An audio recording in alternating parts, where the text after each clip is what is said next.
आज का वीडियो बेहद महत्वपूर्ण वीडियो है। गीता का एक श्लोक लेते हैं, उससे समझते हैं ओसीडी, डिप्रेशन, फोबिया व अन्य डिसऑर्डर को।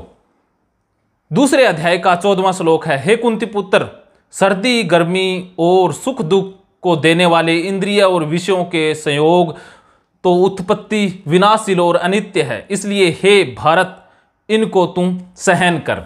इस श्लोक में कृष्ण कह रहे हैं कि इंद्रियों और विषयों के संयोग से उत्पत्ति विनाशील और अनित्य है।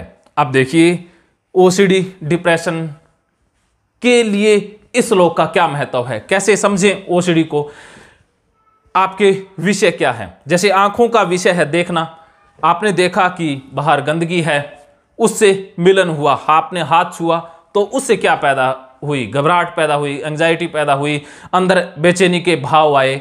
तो कृष्ण कह रहे हैं कि विषयों और इंद्रियों के संयोग से जो पैदा होता है वो विनाशील है। आपके भी विषय, आंखों के विषय हैं, ओसीडी में आपने ऐसे ऑब्जेक्ट बना लिए हैं जिनसे संपर्क से एंजाइटी, घबराहट या जो भी इमोशन पैदा होता है वो अनित्य व विनाशील है, वो कुछ देर में बदल जाएगा। इसलिए हे भरत तू इसे सहन कर, अर्थात इसके ऊपर किसी भी प्रकार के एक्शन या कंपल्सन, रिचुअल करने की जरूरत नहीं है। कृष्ण ने इस श्लोक में अद्भुत सीक्रेट बता दिया ईआरपी का, और कैसे हम अपने मनोभावों को मैनेज कर सकते हैं, कैसे दृष्टा भाव से, साक्षी भाव से, थर्ड एंगल से अपने इमोशन के प्रति जागें, अवेयर रहें, तो वो कुछ ही देर में समाप्त हो जाएंगे। क्योंकि कोई भी वस्तु इस दुनिया में नित्य नहीं है, सब चीजें अनित्य हैं, कुछ देर के बाद मिट ही जाने वाली है। जैसे पानी में बुलबुले बनते हैं और मिट जाते हैं, जैसे बहुत सारी आकृतियां बनती हैं, मिट जाती है, आसमान में बादल बनते हैं, मिट जाते हैं, धरती के ऊपर बहुत सारी आकृतियां उभरती है, मिटती रहती है। जैसे ये आकृति है, ये भी 70-80 साल के दौरान मिट जाएगी, 70-80 साल के बीच में ये रहती है, बाद में मिट जाती है। तो इसी प्रकार जो इमोशन, जो विषयों के और इंद्रियों के संयोग से उत्पन्न हुआ है वो भी विनाशील और अनित्य है, वो क्षणभंगुर है, कुछ ही देर में मिट जाने वाला है। जैसे कोई भी एक्सपोजर हुआ, किसी भी वस्तु से आपका कांटेक्ट हुआ, उसके प्रति बहुत सारे बिलीफ्स मन में बने होते हैं, वो एक्टिव हो जाते हैं, उनमें जान आ जाती है, फाइलें ओपन होने लग जाती है चेतन मन में। जैसे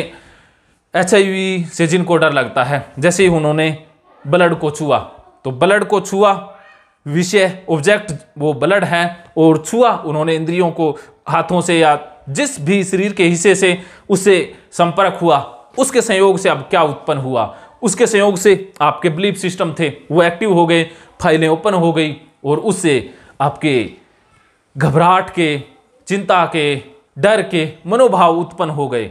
ये क्यों हुए, इसके पीछे तो आप जानते ही हैं, क्योंकि आपके मन में बहुत सारे बिलीफ बने हुए हैं, उसके वजह से ये मनोभाव उत्पन्न हुए। तो कृष्ण कह रहे हैं कि ये विनाशील और अनित्य है, इन्हें सहन करना है। ईआरपी ये कहती है कि बस सहन करो, बस आप एंजाइटी को या घबराहट को, बेचैनी को बस सहन करते रहो, कुछ ही देर में वो बदल जाएगी। लेकिन ओसीडी वाले बड़े उतावले होते हैं, डिप्रेशन वाले बड़े उतावले होते हैं, वो जबरदस्ती मनोभावों को खत्म करने की कोशिश करते हैं, रिचुअल करते हैं, उससे खत्म होते नहीं है, वो बीमारी को गले लगा लेते हैं। तो इस तरह के भागवत गीता के अंदर बहुत सारे श्लोक हैं जिससे हम अपनी बीमारी को समझ भी सकते हैं, ठीक भी कर सकते हैं।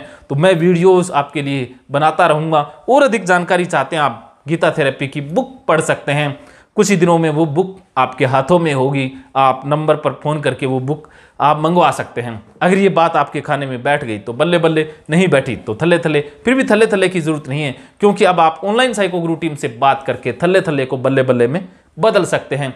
अगर आप ऑनलाइन साइको गुरु टीम से बात करते हैं तो भागवत गीता के द्वारा आपकी बीमारी को ठीक करना हमारी जिम्मेवारी है।